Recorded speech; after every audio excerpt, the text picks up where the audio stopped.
یعظکم اللہ ان تعودوا لمثلہ ابدا. یعظکم اللہ، اللہ تم کو واعظ کرتا ہے، نصیحت کرتا ہے، ان تعودوا کہ تم پھر نہ پلٹو، یا لا محذوف ہے، لمثلہ اس جیسی کسی بات کی طرف، ابدا کبھی بھی، جب تک زندہ ہو آئندہ کبھی اس قسم کی حرکت نہ کرنا. یہ کم جو ہے یہ اس دور کے لوگوں کے لیے بھی ہے، اور یہ اس میں ہم بھی شامل ہیں، ہم سب کے لیے بھی اللہ تعالیٰ کی یہ نصیحت ہے. کیا کہ جو حضرت عائشہ کے ساتھ ہوا اس کے بعد کسی اور پاک دامن مومن عورت کے ساتھ نہیں ہونا چاہیے، اور عمومی طور پر مومنین کے بارے میں ایسی بات نہیں کرنی چاہیے. ان کنتم مؤمنین، اگر تم مومن ہو تو گویا یہ تمہاری ایمان کا تقاضا ہے، یعنی ایک طرح سے ڈانٹ بھری نصیحت ہے. حدیث میں آتا ہے کسی انسان کے جھوٹا ہونے کے لیے اتنا ہی کافی ہے کہ وہ جو کچھ سنے اسے آگے منتقل کر دے، ہر سنی سنائی بات کو آگے پھیلا دے. وَيُبَيِّنُ اللَّهُ لَكُمُ الْآيَاتِ، اور اللہ تمہارے لیے آیات واضح کر کے بیان کرتا ہے. آیات سے مراد احکامات ہے. اللہ تعالیٰ اپنے احکامات کو کھول کھول کے بیان کرتا ہے. وَاللَّهُ عَلِيمٌ حَكِيمٌ، اور اللہ علم والا ہے، حکمت والا ہے. کس لیے اللہ تعالیٰ اتنی باتیں کھول کے بیان کرتا ہے؟ تاکہ ہم کیا کریں؟ سمجھ جائیں. یعنی تمہارے سمجھنے کی خاطر، تمہیں سمجھانے کی خاطر ہر چیز کو کھول کھول کے بیان کرتا ہے، تاکہ تم سمجھ کر پھر ایسے کام نہ کرو. اگلی آیت جو ہے یہ اس پورے واقعے کا ایک طرح سے خلاصہ ہے. ان الذین یحبون ان تشیع الفاحشۃ فی الذین آمنوا، بے شک وہ لوگ جو پسند کرتے ہیں کہ ایمان والوں میں فحاشی کی اشاعت ہو، لہم عذاب علیم، ان کے لیے دردناک عذاب ہے، فی الدنیا والآخرہ، دنیا میں بھی اور آخرت میں بھی. واللہ یعلم وانتم لا تعلمون، اور اللہ جانتا ہے اور تم نہیں جانتے. تو بے شک وہ لوگ جو اس بات کو پسند کرتے ہیں یا اس بات کا شوق رکھتے ہیں، کس بات کا؟ کہ ایمان والوں میں فاحشہ پھیلے، ان کا انجام کیا ہوگا؟ دنیا اور آخرت میں دردناک عذاب سے دوچار ہوں گے. کیوں؟ اس لیے کہ اللہ جانتا ہے کہ اس کے نقصانات کیا ہیں. وَأَنْتُمْ لَا تَعْلَمُونَ، اور تم نہیں جانتے، کیونکہ تمہیں بظاہر یہ ایک معصوم سی بات لگتی. فاحشہ کیا ہے؟ فاحشہ کا لفظ جو ہے یہ فحش سے ہے، فاحشین. فحش کا لفظی معنی ہوتا ہے وہ قول یا فعل جو قباحت میں حد سے بڑھا ہوا. ایک ہوتا ہے عام برائی، اور ایک ہوتی ہے شدید برائی، اور پھر کھلی برائی. فحش کون سی برائی کو کہتے ہیں؟ کھلی برائی جس کا اثر دوسروں پر بھی پڑے. فحش قول بھی ہو سکتا ہے، بات بھی ہو سکتی ہے، اور عمل جس کی برائی کھلی اور واضح ہو، جس کے برا ہونے میں کوئی شک ہی نہ ہو، جس کا دیکھنا برا لگے، جس کا سننا برا لگے، جو شرعن برا ہو. اب یہ جو فحش کا لفظ ہے یہ قرآن پاک میں مختلف معنوں میں استعمال ہوا ہے. سب سے پہلے تو یہاں جس کانٹیکس میں استعمال ہوا ہے وہ کیا ہے؟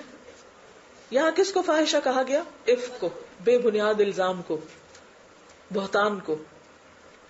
تو جو لوگ لوگوں کے درمیان جھوٹی خبریں پھیلاتے ہیں، سکینڈلز کو عام کرتے ہیں، بے بنیاد الزام وضع کرتے ہیں اور لوگوں کے اندر پھیلا دیتے ہیں، ان کے لیے دنیا اور آخرت میں دردناک عذاب ہے. تو بات کرنے کے دو طریقے ہوتے ہیں، ایک وہ جو دلیل پر مبنی، اور دوسری وہ جو بے بنیاد ہو. تو بے بنیاد باتیں پھیلانا، اور خصوصاً وہ باتیں جو کسی کی شخصیت کو داغدار کریں، جو کسی کی کردار کشی کریں، ان کا شمار فاحشہ میں ہوتا ہے. ایسے لوگ چھٹ نہیں جائیں گے. کسی کی غیبت کرنا، کسی پہ بہتان لگانا کوئی معمولی بات نہیں، خصوصاً کسی کے کیریکٹر کے بارے میں بات کرنا اور پھر اس کو پھیلاتے جانا، مزے لے لے کے بیان کرنا، بے سوچے سمجھے اس کا ذکر کرنا، یہ کیا ہے؟ عذاب کا ذریعہ. اس میں آپ دیکھیے کہ نبی صلی اللہ علیہ وسلم نے خاص طور پر منع کیا ہے کہ لوگوں کے عیبوں کے پیچھے نہ پڑو، ان کی برائیاں بیان نہ کرو. فرمایا لا تؤذوا عباد اللہ، اللہ کے بندوں کو اذیت نہ دو، ولا تعیروہم، نہ انہیں تانے دو، ولا تطلبوا عوراتهم، اور ان کے عیبوں کے پیچھے نہ پڑو. فإنه من طلب عورة أخيه المسلم، جو کسی مسلمان بھائی کے عیب کے پیچھے پڑا، طلب اللہ عورته، اللہ اس کے عیبوں کے پیچھے پڑ جائے گا. حتی یفضحہ فی بیتہ، یہاں تک کہ اس کو اس کے گھر کے اندر رسوا کر کے چھوڑے گا. اللہ بھی اس کا عیب تلاش کرے گا، اس کو چھوڑے گا نہیں.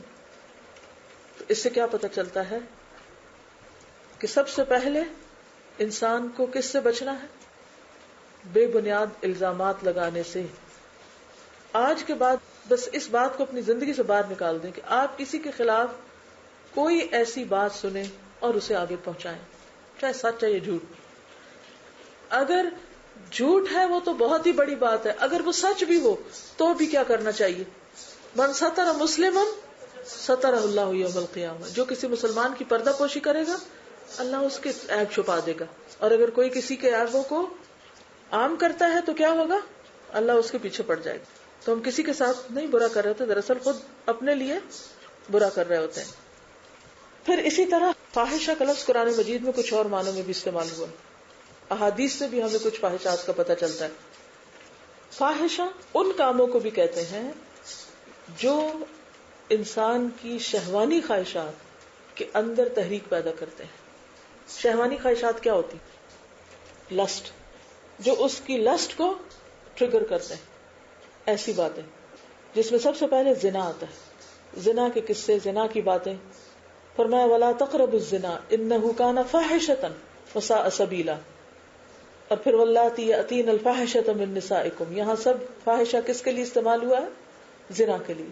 نمبر 2، محرمات سے نکاح جو ہے وہ بھی فاحشہ ہے، بیٹی سے یا بہن سے یا خالہ وغیرہ سے یا باپ کی منکوحہ سے. سورۃ النساء میں آتا ہے انہ کان فاحشۃ ومقتا وساء سبیلا، کہ ایسا نکاح کیا ہے؟ بے حیائی، برائی اور بدترین راستہ، اللہ کو ناراض کرنے والی چیز. پھر فاحشہ کا لفظ عمل قوم لوط کے لیے بھی آتا ہے، اتأتون الفاحشۃ ما سبقکم بها احد من العالمین، تم ایسی بے حیائی کا ارتکاب کر رہے ہو جس کا ارتکاب تم سے پہلے کسی نے بھی نہیں کیا. ان کے اوپر بہت سارے عذاب آئے تھے جن میں سے ایک پتھروں کی بارش بھی تھی، کیونکہ رجم سزا ہے نا ایسے لوگوں. ہماری شریعت میں لواطت کی سزا کیا ہے؟ قتل. تو عمل قوم لوط یعنی انگریزی میں کیا کہتے ہیں اس کو؟ ہومو سیکشوالٹی، یہ بھی فاحشہ ہے. پھر اسی طرح حیوانات سے اپنی جنسی تسکین کرنا، یہ بھی فاحشہ ہے. حدیث میں آتا ہے اگر تم دیکھو کوئی شخص جو کسی حیوان پہ جا پڑا ہے تو اس کو بھی مار دو اور اس حیوان کو بھی مار دو. یعنی اگر کوئی مرد کسی جانور کے ساتھ لواطت کرتا ہے تو اس انسان کو اور اس جانور دونوں کو ہی کل کر دو. اسی طرح عورت کا عورت سے جسمانی تعلق، کیونکہ عورت کا بھی ناف سے لے کر گھٹنوں تک کیا ہے؟ ستر ہے. جیسے بعض لوگ سوئمنگ میں کیا کرتے ہیں، کیسا لباس پہنتے ہیں؟ ننگا کر دینے والی، یعنی کہ جو بکنیز وغیرہ ہوتی ہیں اس میں ٹانگیں بھی ننگی، پیٹ بھی ننگا، کمر ننگی. تو عورت کا عورت سے شہوانی خواہش پوری کرنا کسی بھی ذریعے سے، یہ بھی فاحشہ میں آتا ہے. حدیث میں آتا ہے لا تباشر المرأة المرأة، کوئی عورت کسی عورت سے مباشرت نہ کرے، اس سے نہ چمٹے. یعنی عورت کا عورت سے چمٹنا، اور کس طرح کا چمٹنا؟ جس کے اندر شہوانی خواہش ہو، وہ بھی فاحشہ میں آتا ہے. پھر اسی طرح ایسی باتوں کو پھیلانا، یعنی فحش باتوں کی تشہیر کرنا، یہ سب بھی اسی میں آتا ہے. اب آپ دیکھیے کہ آیت کہ جو لوگ یہ پسند کرتے ہیں کہ ایمان والوں میں فحاشی پھیلے، ان کے لیے دنیا آخرت میں عذاب ہے. میرا سوال آپ سے یہ ہے، اور گروپ ڈسکشن جس بارے میں ہوگی وہ یہ ہے کہ ہمارے معاشرے میں ان فحشات کو، یہ جو بھی ابھی میں نے ذکر کیا نا، جھوٹے الزام سے لے کے زنا، لواطت، عمل قوم لوط، عورتوں کا عورتوں کے ساتھ جنسی تعلقات، یہ ساری چیزیں فحش. جو لوگ فحاشی کو معاشرے میں عام کر رہے ہیں، چاہے زبانی، چاہے باتوں سے، چاہے میڈیا کے ذریعے، ان کا انجام یہاں بتا دیا گیا. اب آپ نے ان چیزوں کو ڈسکس کرنا ہے کہ وہ کون کون سی صورتیں ہیں، وہ کون کون سے ذریعے ہیں جو یہ اختیار کیے جا رہے ہیں، ڈائریکٹ یا انڈائریکٹ، جس سے فحشاء عام ہو رہی ہے. کیونکہ یہ دنیا اور آخرت میں سزا، عذاب، مصیبت کا ذریعہ ہے. ان الذین یحبون ان تشیع الفاحشۃ فی الذین آمنوا، بلا شبہ وہ لوگ جو پسند کرتے ہیں کہ ایمان والوں میں فاحشہ کی اشاعت ہو. اگر آپ اخبار اٹھائیں نا تو کوئی نہ کوئی ریلیجس پرسن یہ کہہ رہا ہوگا میڈیا فحاشی پھیلا رہا ہے، اخباریں ایسا کر رہی ہیں، فلانا یہ کر رہا ہے، فلانا یہ کر رہا ہے. اس طرح کی باتیں بہت زیادہ کی بھی جاتی ہیں اور سنی بھی جاتی ہیں، وہ کانوں کو بھی لگتی رہتی ہیں اور ہم دیکھتے بھی رہتے ہیں، عام مشاہدے کی بات ہے. لیکن یہاں تو دراصل ایک خاص مرض کی طرف اشارہ ہے. ان الذین یحبون، بے شک وہ لوگ جو محبت رکھتے ہیں. ایک خاص سائیکی کی طرف اشارہ ہے. وہ کیا نفسیات ہے، وہ کون لوگ ہیں جو یہ پسند کرتے ہیں اور کیوں پسند کرتے ہیں اور کیا پسند کرتے ہیں. یعنی ایک سوسائٹی کے اندر ایک گروہ ایسا ہوتا ہے، کچھ لوگ ایسے ہوتے ہیں جن کی دلچسپی ہوتی ہے ان کاموں سے، اور وہ اپنی اس دلچسپی کی خاطر ہر ذریعہ اپنے اس پیشن کے لیے، ان کا یہ پیشن ہوتا ہے اور وہ اس پیشن کے لیے ہر ذریعہ اختیار کرتے ہیں تاکہ کیا ہو، فاحشہ اہل ایمان کے اندر سپریڈ ہو جائے، پھیل جائے. پھر اس کا نتیجہ کیا ہوتا ہے کہ بہت سے لوگ جب یہی کچھ دیکھتے ہیں تو وہ اتنے عادی ہو جاتے ہیں کہ پھر وہ برائی بھی نہیں لگتی، اور جب کوئی برائی نہیں لگتی تو پھر وہ اتنی نارمل ہو جاتی ہے، اتنی عام ہو جاتی ہے کہ اس کی اصلاح اور اس کی طرف کسی کی توجہ بھی نہیں ہوتی، اسے کوئی برا بھی نہیں سمجھتا.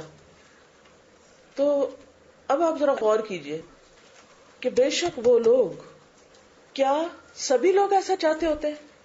میجورٹی کن کی ہے جو یہ چاہتے ہیں یہ سب کچھ پھیلے؟ کچھ زیادہ برا سمجھتے ہیں، کچھ کم برا سمجھتے ہیں، کچھ بس ان کے لیے نارمل ہے تب بھی ٹھیک ہے، نہیں تو نہ صحیح.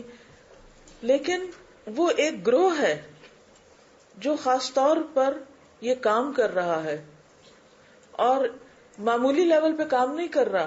یحبون، ان کی محبت ہے، ان کا پیشن ہے یہ.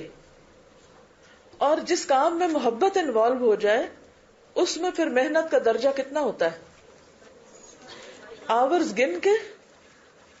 ماں کو اپنے بچے سے محبت ہوتی ہے، اس کو پالتی ہے کیسے؟ دن رات. یحبون، یہ ان کا پیشن ہے، اس کے لیے وہ دن رات ایک کیے ہوئے ہیں، اس کے لیے وہ ہر طرح کے وسائل اختیار کیے ہوئے ہیں، اس کے لیے وہ محنت کرتے ہیں، وہ کام کرتے ہیں. لیکن ان کی ان کوششوں کا نتیجہ کیا ہوگا، انہیں کیا ملے گا؟ عذاب علیم فی الدنیا والآخرہ. وہ اپنی دنیا اور آخرت دونوں کو قربان کر کے اپنے اس مشن میں لگے ہوئے ہیں. واللہ یعلم وانتم لا تعلمون، اللہ جانتا ہے اور تم نہیں جانتے. اس کا کیا مطلب ہے؟ کس کو جانتا ہے اللہ؟ کیا جانتا ہے اللہ؟ ان لوگوں کو بھی جانتا ہے، ان کی کوششوں کو بھی جانتا ہے، ان کی نفسیات کو بھی جانتا ہے، ان کی نیتوں اور ارادوں کو بھی جانتا ہے، ان کے مقاصد کو بھی جانتا ہے. اور تم نہیں جانتے بھولے بھالے لوگوں، تمہیں نہیں پتا کہ ہو کیا رہا ہے. اور پھر اس کے نتائج کیا ہیں، کیا ہو رہے ہیں نتائج اور کیا ہوں گے. میجورٹی تو صرف اس پھیر میں آئی ہوئی ہے کہ چند لوگ جو کچھ کر رہے ہیں، باقی تو سب چاہتے اور نہ چاہتے ہوئے اس کا شکار ہوئے ہوئے ہیں، وہ شکار بنے ہوئے ہیں. اب مثلاً اگر ایک بہت بڑا بل بورڈ کسی چوک پر لگا دیا گیا جس میں ایک ننگی عورت کسی پروڈکٹ کا اشتہار ہے، اور بعض اوقات تو پروڈکٹ براہ راست خواتین کی ضرورت کی بھی نہیں ہوتی، لیکن وہاں بھی وہ بیچاری کھڑی ہے، اسے کھڑا کر دیا گیا ہے، تو آپ کو پتا ہے کہ ایک دن میں کتنے لوگ وہاں سے گزرتے ہیں اور کتنی نگاہیں وہاں اس پہ پڑتی ہیں، اور کتنے لوگوں کے لیے غض بصر کا معاملہ مشکل ہوتا ہے، اور اس کے اثرات کہاں کہاں تک جاتے ہیں. یعنی صرف وہ ایک معصوم خوبصورت تصویر نہیں ہے، وہ فاحشہ پھیلانے کا ایک ذریعہ ہے، اور اس کے نتیجے میں جو کچھ وبال ہے وہ اللہ ہی کو پتا ہے اور تم نہیں جانتے. لہذا اگر تو آپ اس گروہ کا توڑ کر سکتے ہو، اور توڑ کیسے ہوگا؟ کبھی کبھار جوش میں آ کے دو چار لفظ لکھنے سے، کوئی چھوٹی موٹی پریزنٹیشن بنا لینے سے، کوئی چند ایک اخباری بیان دینے سے ہو جائے گا نا؟ تو کر تو یہی رہے. ایک صاحب اٹھتے ہیں اور بڑی لمبی چوڑی تقریر کر کے جا کے واپس اپنے کام میں لگ جاتے ہیں اپنی دنیا میں. کچھ لڑکیاں بیٹھ کے قرآن پڑھتی ہیں، انجوائے کرتی ہیں، اسائنمنٹ لکھتی ہیں، ترجمہ یاد کر لیتی ہیں، پھر وہ بھی اپنے گھر جا کے آرام کرتی ہیں. فرض پورا ہو گیا، کام ختم. کچھ اور لوگ ہیں وہ وہیں کھڑے ہو کے بڑبڑاتے رہتے ہیں، دو چار دن گاڑی میں بیٹھ کے تصویر دیکھ کے اسے برا بلا کہتے ہیں، پھر روز مزے سے دیکھ کے گزر جاتے ہیں. اس بورڈ کے وہاں لٹکانے پر کوئی پیسے لگتے ہیں؟ اس کو بنانے کے لیے کوئی محنت لگتی ہے؟ اس کے لیے کوئی ایکسپرٹیز چاہیے؟ ایسا کیوں نہیں؟ میں کبھی حیران ہوتی ہوں، مسلمان ملک ہے، ہر طرف مسجدیں کھڑی ہیں، مینار نظر آتے ہیں، اتنے لوگ قرآن پڑھ رہے ہیں، بہت اویئرنس ہے، لیکن کوئی ایک نہیں جس کے پاس اتنا سرمایہ ہو کہ صرف ایک بورڈ کسی ایسی جگہ پر اسی کوالٹی کا کوئی بنا سکے جس پر خوبصورت انداز میں ایک اچھا میسج ہو جو اسی طرح ہزاروں لوگ پڑھیں. کوئی ایک نظر آتا ہے؟ ساتھ زیادہ جب کوئی بناتے بھی ہے نا، کوئی جوش آتا ہے انہیں دین پھیلانے کا، تو پھر کیا بنتا ہے، کیا لکھا ہوتا ہے ان پر، اور کیا لگا ہوتا ہے، اور کتنی اس پر محنت ہوتی ہے، اور کتنا کام ہوتا ہے. آپ میں سے کسی نے ایڈورٹائزنگ میں کام کیا؟ کیونکہ ایڈورٹائزنگ ایک مینز ہے، ایک ذریعہ ہے، اچھا پھیلانے کا بھی برا پھیلانے کا بھی، کہ اس میں کتنی محنت لگتی، کس طرح لوگوں کی نفسیات کو سامنے رکھ کے چیزیں تیار کی جاتی. کیا دین کا پیغام بھی ایسے ہی پہنچایا جاتا ہے؟ جہاں ان الذین یحبون ان تشیع الفاحشہ ہے، کیا وہاں ایسے کچھ لوگ ہیں کہ جو یہ محبت رکھتے ہوں کہ خیر بھی پھیلے؟ کیونکہ کسی بھی چیز کو کاؤنٹر کس طرح کیا جاتا ہے؟ اعدوا لهم ما استطعتم من قوة. یعنی وہ تو کچھ لوگ ہیں، جیسے مدینہ میں منافقین کے سردار نے یہ بات شروع کی، اور ایک ان کے ساتھ ٹولہ تھا، جتھا تھا، جن کے انفلوئنس میں کچھ مخلص دو تین مسلمان بھی آ گئے، باقی بچے رہے، باقی نہیں حصہ بنے. لیکن آج وہ صورت کیوں نہیں کہ چند لوگ اگر یہ کام کرتے ہیں تو ہم یہ کہہ سکتے ہیں کہ صرف چند لوگ ہی متاثر ہوتے ہیں اور باقی سب بچے ہوئے ہیں. میجورٹی مسلمانوں کی بچی ہوئی ہے، وہ ان چیزوں میں شامل نہیں ہے ایسا ہی. کمپیرزن کریں نا کہ وہاں جب یہ طوفان اٹھا تھا، ایک ایسی خبر، اور خبر کیا تھی؟ آج آپ دیکھیں اخباروں میں باقاعدہ پورے پیج بھرے ہوتے ہیں صرف سکینڈلز کی خبریں شائع کرنے کے، اور لوگ بھی کتنے شوق سے ان کو پڑھتے ہیں. فلم سٹارز کے سکینڈلز، کھلاڑیوں کے دوسرے تیسرے اور اسی قسم کی کہانیاں، لڑکیوں کے گھروں سے بھاگنے کی کہانیاں وغیرہ وغیرہ، ان چیزوں کو کتنا نمایاں کیا جاتا ہے تاکہ اخبار بک جائے. مقاصد پیچھے آپ دیکھیے نا، مقاصد کیا ہے؟ بہت سے لوگ تو خیر پڑھے لکھے نہیں، لیکن جو پڑھے لکھے لوگ ہیں وہ تقریباً سبھی اخبار پڑھتے ہیں. تقریباً بہت کم لوگ جو اخبار نہ پڑھتے. اخبار پڑھنے کا ریشو اس سے کہیں زیادہ ہے جتنا لوگ قرآن پڑھتے ہوں، اور پوری اخبار، اور نہایت دلچسپی سے، اور اس پر ایمان بھی اس سے زیادہ لاتے ہیں جتنا ایمان قرآن پہ لانا چاہیے. کبھی ایک وقت ہوتا تھا کہ کہتے تھے کہ نہیں، شریف گھرانوں کی لڑکیاں یہ نہیں کرتی، یہاں نہیں جاتی، ایسا نہیں پہنتی، ایسے نہیں نکلتی. لیکن اب شرافت کے معیار کیا رہ گئے ہیں؟ اب کون سا گھر بچا ہے اور کون بچا ہے؟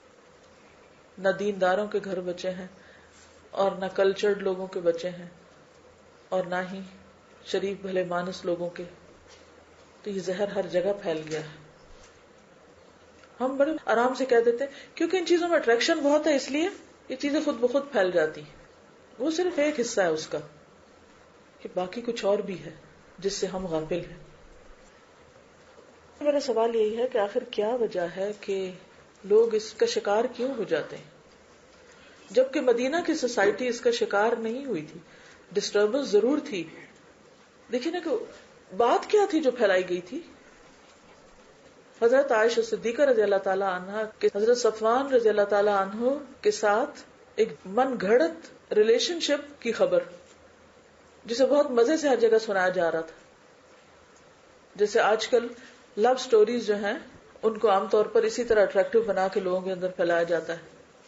کون تھے وہ لوگ جنہوں نے یہ شروع کیا تھا؟ اسوۃ منکم. ہم بعض اوقات کیا کرتے ہیں، ہم کہتے ہیں کہ یہ فلاں کی سازش، یہودیوں کی سازش ہے، اس کی ہے، اس کی ہے، فلاں میڈیا کنٹرول کر رہا ہے. ٹھیک ہے، لیکن آپ دیکھیے کہ کام کون کر رہا ہے؟ تو وہ یہاں آ کے کام کرتے ہیں. کون کام کرتا ہے؟ ہمارے معاشرے میں کون یحبون ان تشیع الفاحشہ کر رہے ہیں؟ فی الذین آمنوا. اور پھر یہ کہ ان الذین جاؤوا بالافک عصبۃ منکم، خود اپنے اندر سے. ان سب چیزوں کی روک تھام کے لیے کیا صرف بینر اٹھا لینا، واویلا کرنا، شور ہنگامہ کرنا، یہ اس کا علاج ہوگا؟ کیا علاج ہوگا؟ ہم تو اپنے آپ کو جوڑ لیں گے تو باقیوں کا کیا ہوگا؟ وہ کیسے؟ کون دے گا؟ ہم تو گھروں میں جا کے بیٹھ جائیں گے، سو جائیں گے، آرام کریں گے. یہ تو ہم صرف ہماری تمنائیں ہیں. اگر آپ سب کام کرتے ہوتے تو ایسے تھوڑی ہوتا. آلٹرنیٹ پرووائڈ کریں.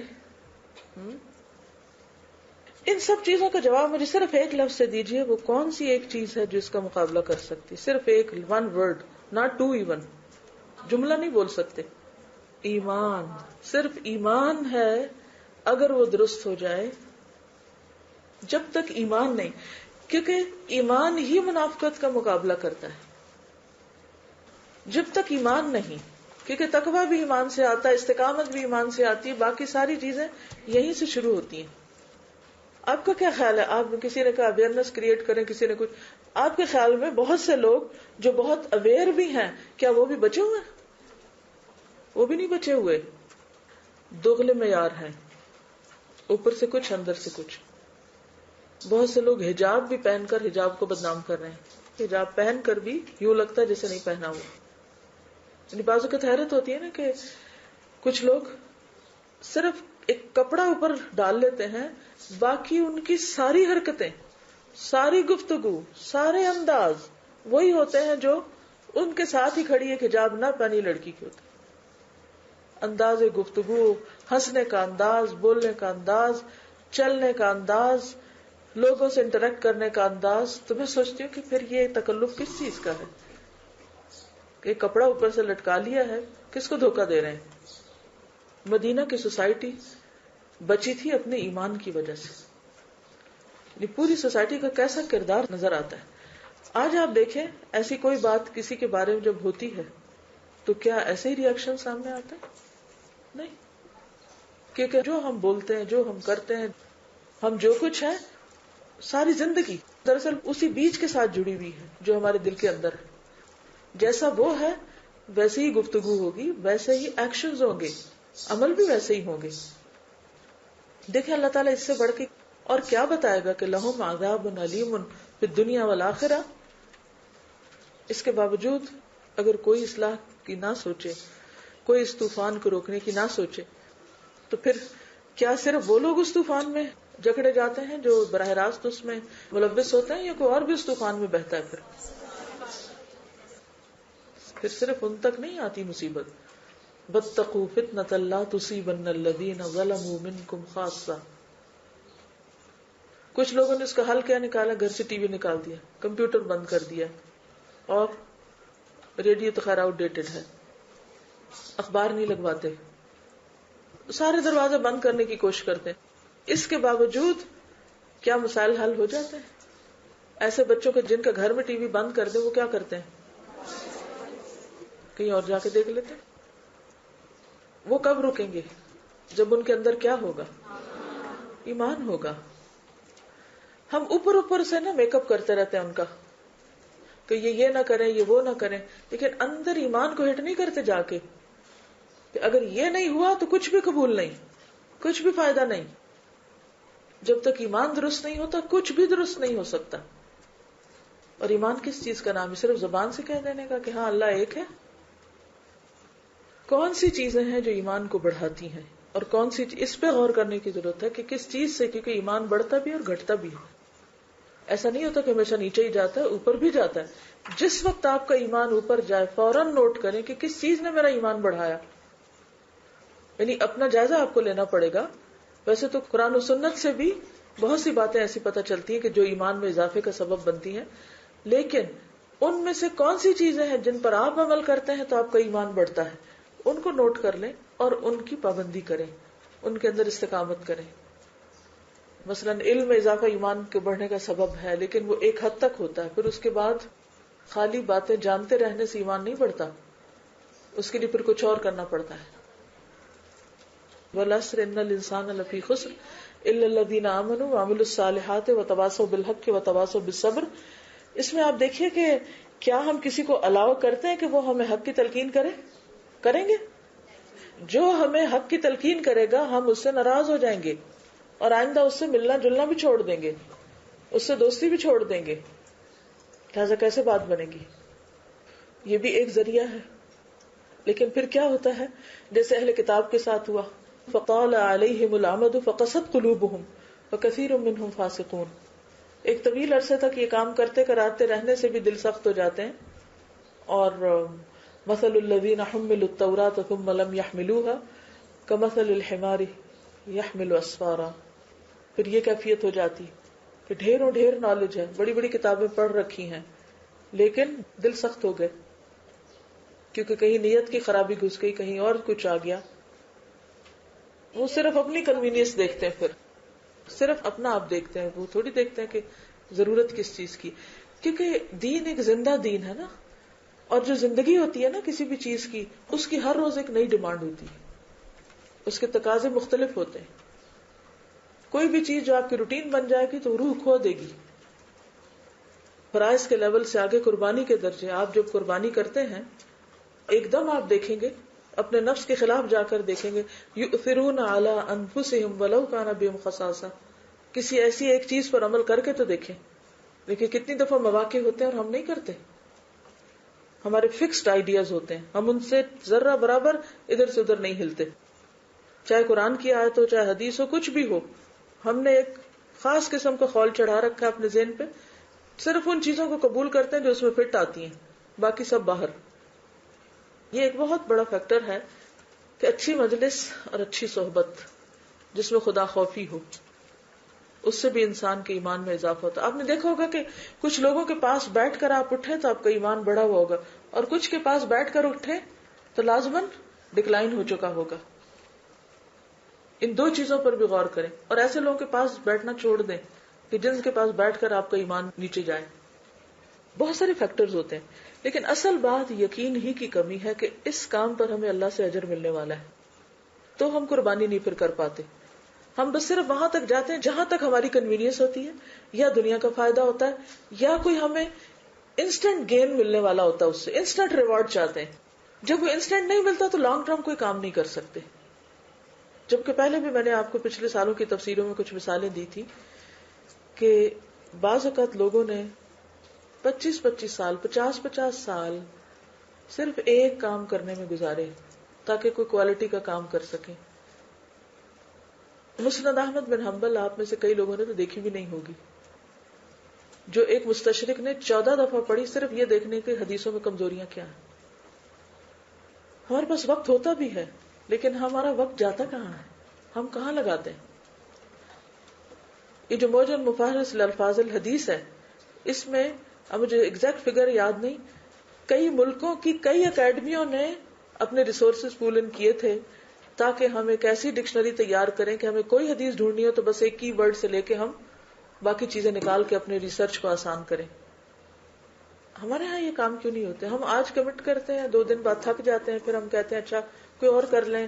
کوئی اور کیوں نہیں کرتا؟ اور بھی تو لوگ نہیں کر رہے. بس کیونکہ وہ پیشن نہیں ہے نا.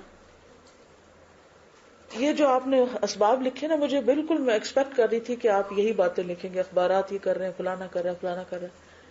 کیا اخبارات صرف غلط کام کرنے والوں ہی کی خدمت کرتے ہیں؟ کیا میڈیا صرف ایسے ہی لوگوں کے لیے بنا ہے؟ کیا آپ کے پاس کوئی آپشن نہیں، کوئی ذریعہ نہیں؟ کہاں کمی ہے؟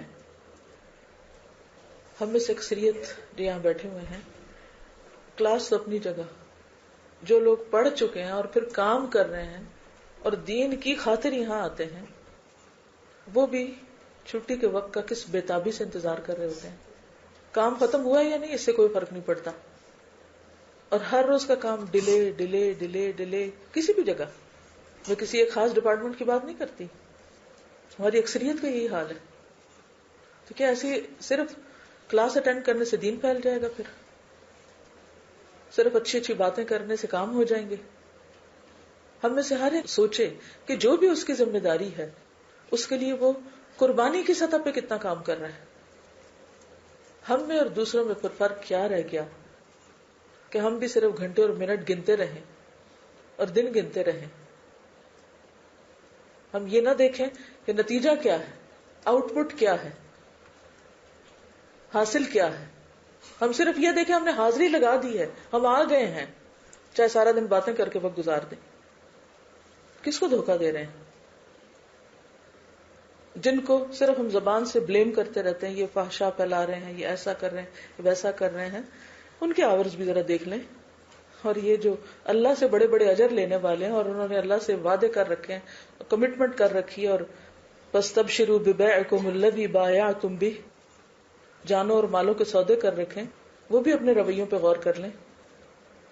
وقت کے ہوتے ہوئے بھی، صلاحیتیں ہوتے ہوئے بھی ہم اس کام میں نہیں لگاتے.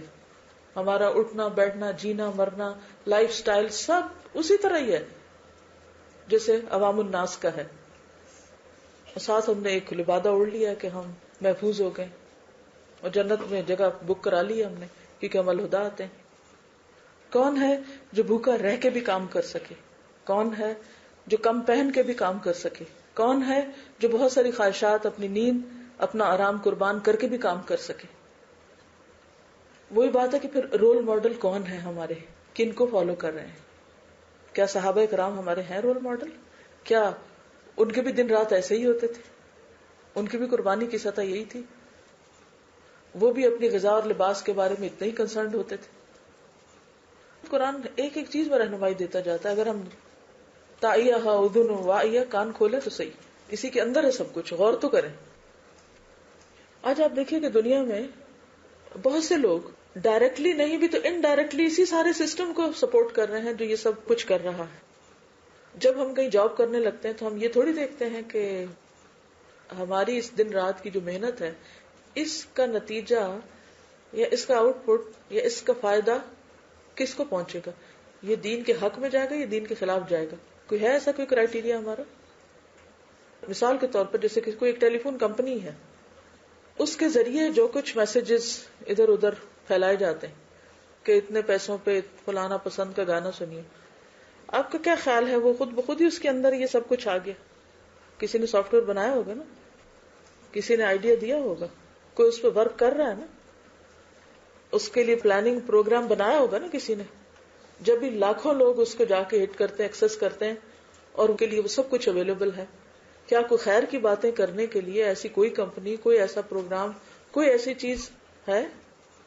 صرف اس وقت ہو سکتا ہے جب ہم اسی لیول کے ورلڈلی بینیفٹس ملے. دنیا کا موقع آتا ہے تو خرچ کرنے کے لیے سب کچھ ہے، دین کا آتا ہے تو پھر ہم رونا روتے ہیں، وسائل ہی کوئی نہیں ہے، ریسورسز ہی نہیں ہے. آپ دیکھیں کہ جیسے کوئی فلم بنتی ہے تو اس کی جو انکم ہوتی ہے، وہ فلاپ ہو یا وہ ہٹ ہو یا جو بھی ہو، وہ اس وقت تو ان کے سامنے نہیں ہوتی جس وقت، یا ان کے ہاتھ میں تو نہیں کوئی چیز ہوتی جس وقت تو سب کام شروع ہو رہا ہوتا ہے. جتنا کچھ بھی بنتا ہے اس پہ سارا صرف لگ رہا ہوتا ہے، لگ رہا ہوتا ہے، لگ رہا ہوتا ہے. اور رسک بھی ہوتا ہے اس میں کہ ملینز لگا کے یو نیور نو کہ وہ واپس ریٹرن آئے گا بھی نہیں. آپ اس سے ہنڈریڈز آف ملینز بھی بنا سکتے ہیں اور وہ سارا بھی جو ہے وہ سب ڈوب جائے گا. لیکن کیا دین کا کام بھی ہم کسی ایسے رسک پہ کر سکتے ہیں کہ جس کا آج فائدہ نظر نہیں آ رہا لیکن اس میں سالوں درکار ہے، اس میں بہت سا سرمایہ درکار ہے، لیکن رسک فیکٹر بھی ہے؟ پھر بات وہیں پر آتی ایمان اور یقین ہی کی. لیکن ایک یہ بھی بات یاد رکھیے کہ وہ صرف ایموشنز نہیں ہوتے. جن پہ سب کچھ بلڈ ہوتا ہے. ایموشنز اس میں تیزی ضرور لاتے ہیں, فیول کا کام تو کرتے ہیں لیکن بنیاد نہیں ہوتے صرف. ٹھیک ہے نا. صدیق وہ ہوتا ہے جو سچائی کو تلاش کرتا ہے, جب مل جاتی ہے تو اس کو اختیار کر لیتا ہے. یعنی الذی یتحری الصدق, یعنی جو صدق کی طرف جاتا ہے اور پھر صدق پر جیتا اور مرتا ہے, اور اس سچائی کی خاطر وہ ہر قربانی کر لیتا ہے. اگر ہم واقعی سچائی کے متلاشی ہیں اور ہمیں یہ یقین آ جائے کہ قرآن کا ہر لفظ سچا ہے اور ہم اس کی تصدیق کرنے والے بھی ہوں, تو پھر مشکل نہیں کہ اس کی کسی آیت پر عمل کریں.